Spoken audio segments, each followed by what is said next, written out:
गोंडवाना विद्यापीठ हिंदी अभ्यास मंडल द्वारा लागू किया गया बीएससी बीकॉम पाठ्यक्रम, जिसकी साहित्य पुस्तिका है पाठ्य पुस्तिका है साहित्य रश्मि, जिसमें महाविद्यालय में 2021-20 के लिए प्रवेशित सभी छात्रों का स्वागत है।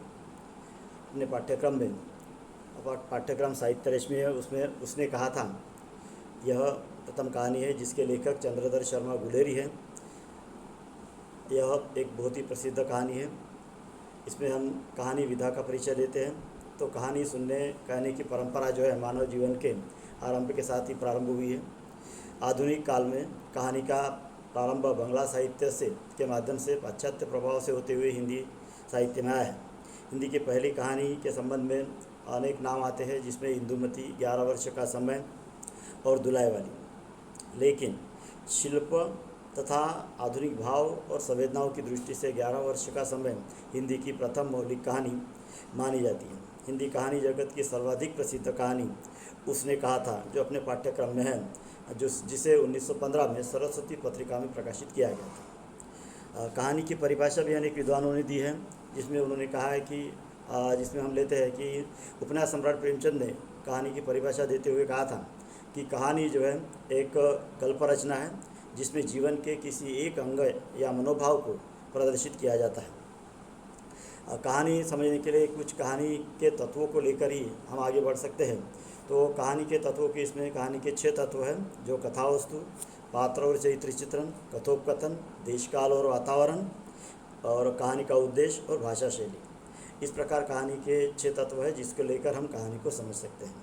प्रस्तुत कहानी उसने कहा था, इसके संबंध में अगर कहानी के लेखक के संबंध में अगर लेते हैं तो कहानी के लेखक चंद्रधर शर्मा गुलेरी, इन्होंने अपने जीवन में 3 कहानियाँ लिखी हैं। 3 कहानी में से इनकी यह कहानी बहुत ही प्रसिद्ध हुई है, और इसी कारण इनको कहानी साहित्य के इसमें प्रसिद्धि मिली है। तो कहानी का विषय प्रवेश करते हुए हम कहते हैं कि प्रस्तुत कहानी 12 वर्ष के बालक लहना सिंह और 8 वर्ष की लड़की सूबेदारनी, जो बड़ी होकर उसका नाम दिया गया है, बचपन उसका नाम नहीं दिया गया। तो बचपन की मुलाकात इनकी शुरू होती है, जिसमें बालक लहना सिंह और सूबेदारनी, ये दोनों आपस में प्रेम करते हैं। बालिका सूबेदारनी की कुड़माई यानी ब्याह अन्य से होता है। लहना सिंह प्रेम में असफल होने से नाराज़ होता है, और उसके बाद में लेखक ने लड़ाई का वर्णन दिया है, युद्ध का वर्णन दिया है, और जिसमें युद्ध में उसके कुछ मित्र रहते हैं, और मित्रों के साथ में फिर से उनके घर में एक बार उसकी मुलाकात होती है। तो वहाँ पर सूबेदारनी जो है उसे मिलती है, और वो उससे जो है बचपन की जो उसकी प्रेमिका जो रहती है सूबेदारनी, वो उसे मिलती है, उसे पहचानती है, और फिर उससे जो है एक वचन लेती है कि जिस प्रकार बचपन में तुमने जो है मेरी जान बचाई थी, उसी प्रकार आज मेरे पति और मेरे बेटे की रक्षा करना। इस प्रकार वह उससे वचन लेती है, और लहना सिंह उसके वचन को जो है अपनी जान देकर भी जो है पूरा करता है। तो इस प्रकार कहानी का विषय प्रवेश है। कहानी का सारांश के इसमें हम ले सकते हैं कि कहानी का प्रारंभ करते हुए कहानी का नायक जमादार लहना सिंह है, जिसको लेखक ने प्रस्तुत किया है। प्रेमचंद जी कहानी का प्रारंभ अमृतसर के बम्बू कोट नामक बाज़ार के एरिया से करते हैं, जहाँ के लोग जो है एक दूसरे को धक्कम धक्का करते हुए चलते हैं।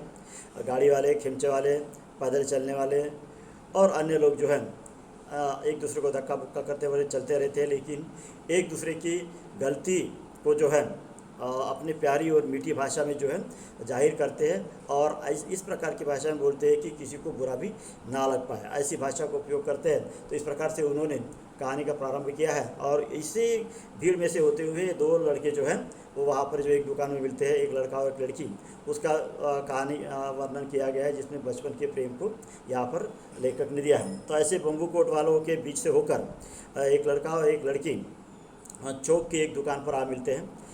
लड़का अपने मामा के केश धोने के लिए दही लेने आया था, और लड़की रसोई के लिए बढ़िया लेने आई थी। रसोई में जो खाना पकाने वगैरह जो चीज़ होती है उसके लिए दोनों की एक दूसरे से पहचान होती है, और लड़का और लड़की एक दूसरे को मुस्कुरा कर देखते हैं। और ऐसे इसमें फिर लड़का उससे लड़की से पूछता है कि तेरी कुड़माई होगी। इस पर लड़की कुछ आके चढ़ाकर धत कहकर भाग जाती है और लड़का मुंह देखता रह जाता है। दूसरे तीसरे चौथे दिन अनायास जो है दोनों वहाँ पर एक कहीं ना कहीं मिल जाते हैं। महीने भर यही हाल रहता है और जब भी मिलते हैं लड़का हर बार उससे पूछता है कि तेरी कुड़माई होगी, और फिर लड़की धत कहकर भाग जाती है।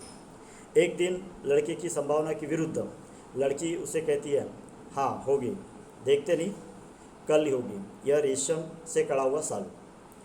और ऐसे इसमें यह वाक्य सुनते ही लाना सी जो उसे दुख होता है, उसे क्रोध होता है और उस क्रोध में वह बहुत सारी हरकतें भी कर देता है। तो लाना सी उस लड़की से प्रेम करता था, लेकिन उसे प्रेमिका की शादी दूसरे होती है, लेकिन प्रेमिका की शादी दूसरे से होती है और लहना सी को उसका प्रेम जो है नहीं मिलता है। और लेखक ने इसके बाद जो है तुरंत जो है युद्ध अपने कहानी में जो है युद्ध के वर्णन ने युद्धभूमि में लाकर जो है सबको खड़ा कर दिया। इसके बाद लेखक कहता है कि युद्धभूमि का वर्णन करते हुए कि जमादार लहना सी है जो फ्रांस की भूमि पर जर्मन के विरुद्ध युद्ध में लहना सी 77 सिख राइफल्स बटालियन का जमादार है। यह भारतीय सिपाही थे जो फ्रांस की और जर्मन के लड़ाई फ्रांस से जर्मनी के विरुद्ध लड़ाई करने के लिए गए थे, यानी भारतीय सिपाही थे, जिसमें जमादार लहना सी है, उसके मित्र उद्मी वजीरासी है और अन्य पलटन का विभूषण बाकी अन्य लोगों के साथ में जो है रहते हैं, यानी और जिसमें जो है बोदासिया करके जो है यह लड़का जो है वहाँ सिपाही रहता है, वह बीमार रहता है, उसकी सेवा भी करता है और इस प्रकार उसके लोग जो है मित्र जो उसके साथ में रहते हैं। पलटन में जो खंदक रहता है और खंदक के नीचे इनकी ड्यूटी रहती है। 8-10 सिपाही कम से कम उसमें रहते हैं और वहाँ का सूबेदार जो रहता है वह हजारा सिंह रहता है और उसका पुत्र बोदा सिंह रहता है। ये दोनों भी पिता पुत्र लड़ाई में आते हैं। इसमें फिर लहना सिंह के स्वभाव के बारे में बताया है, जो लोगों के साथ में मिलजुल कर रहता है। तो कहानी का मुख्य पात्र जो है वह लहना सिंह है। तो लहना सिंह कहानी का मुख्य पात्र रहने के कारण हम लहना सिंह को अगर लेते हैं तो कहानी हमको पूरी तरह हमको जो है पात्र और चरित्र चित्रण के इसमें जो समझ में आएंगी। इसके पहले हमने कहानी का सारांश संक्षिप्त में लिया था। तो लहना सिंह का स्वभाव जो है मिलनसार है, अपने सभी साथियों के साथ में वो मिलजुल कर रहता है, हंसमुख है, सबके साथ हंस खेल कर बातें करता है, किसी के साथ दुश्मनी नहीं रहती, किसी के यानी किसी के साथ मनमुटाव नहीं रहता, सबके साथ हंसी मजाक के वातावरण में वो बर्ताव करते रहता है, सबके काम आता है। सच्चा मित्र भी है, सभी साथियों को सभी प्रकार से लहना सिंह उसकी मदद करता है, उनकी सेवा करता है। त्यागी था, यानी जब बोदा सिंह बीमार रहता है तो अपनी जर्सी, अपना ओवरकोट, अपनी सारी वस्तुएं उसे देता है, यहाँ तक कि उसकी ड्यूटी भी खुद करता है। यानी इस प्रकार उसके अपने दोस्तों के लिए त्याग भी करता है, एक मानवता के नाते समझ लीजिए, दोस्ती के नाते। और धोखेबाजों को सबक सिखाने का भी एक उसके पास में एक सच्चा मानव भी है। उसने एक कहानी बताता है कि एक तुर्की मौलवी जो उनके गांव में आया था, जो लोगों को बेवकूफ़ बनाता था, तो लहना सिंह ने उसे पहचान कर उसे सबक भी सिखाया था और आइंदा वहाँ पर न आने के लिए, लोगों को बेवकूफ़ बनाने के लिए जो है उसको सबक भी दिया था, यानी चेतावनी भी दी थी। उसके बाद में एक प्रत्युत्पन्न बुद्धि जो है, जो समय सूचकता जिसको हम बोल सकते हैं, यह भी एक उसके पास में अच्छी तरह से है। तो इसी प्रत्युत्पन्न बुद्धि के सहारे उस नकली जर्मन अफसर को भी वह पहचानता है जब लड़ाई की इसमें उनको धोखा देने के लिए, बेवकूफ़ बनाने के लिए जब लेफ्टिनेंट सिंह के रूप में नकली जर्मन आता है तो उसे पहचानता है और उसे जो है सबक भी सिखाता है। वो साहसी भी था, बड़े से बड़े संकट का सामना करने की हिम्मत वह रखता था। निर्भीक था, यानी निर्भीकता थी, किसी डरता नहीं था। और उसके सामने जब लड़ाई के युद्ध में 70 सिपाहियों की फौज दिखती है तो भी वह डरता नहीं और बोलता है कि हम एक सिपाही जो है 10 लाख के बराबर है, हम 8 लोग ही जो है इनका सामना कर सकते हैं, सबको हिम्मत भी देता है। तो शूरवीर भी था, केवल 8 सिपाहियों के सहारे 7 जर्मन सिपाहियों का मुकाबला करने की हिम्मत रखता था और उनको मार भी देता है, खुद की चिंता, खुद के जंगा को गोली लगने के बावजूद भी। सच्चा प्रेमी भी था। लहना सिंह बचपन में जिस लड़की से प्रेम करता था उस समय भी उसको बचाने के लिए जब वो लड़की घोड़ों के टांगों के नीचे आती है, एक दिन टांगे वाले का जो घोड़ा रहता है वह बिगड़ जाता है दही वाले की दुकान के पास में, तो वह इसके ऊपर आने वाला ही रहता है। तो लहना सिंह उसो को अपने शरीर के नीचे दबाकर घोड़े को अपने पाँव के ऊपर लेकर उस लड़की को बचाता है, यानी घोड़े के नीचे, लातों के नीचे आकर। तो इस प्रकार वह सच्चे प्रेम यहाँ भी है। और उसके बाद में सच्चा प्रेम वो वहाँ भी दिखाई देता है जब वह कहती है कि मेरे पति और बेटे को जिस समय तुमने मुझे इस प्रकार बचाया था उसी प्रकार मेरे पति और बेटे को भी बचाना। तो इस प्रकार सच्चा प्रेमी भी है। उसके बाद में वचन का पक्का भी है, जो वचन देता है उसे पूरा करता है।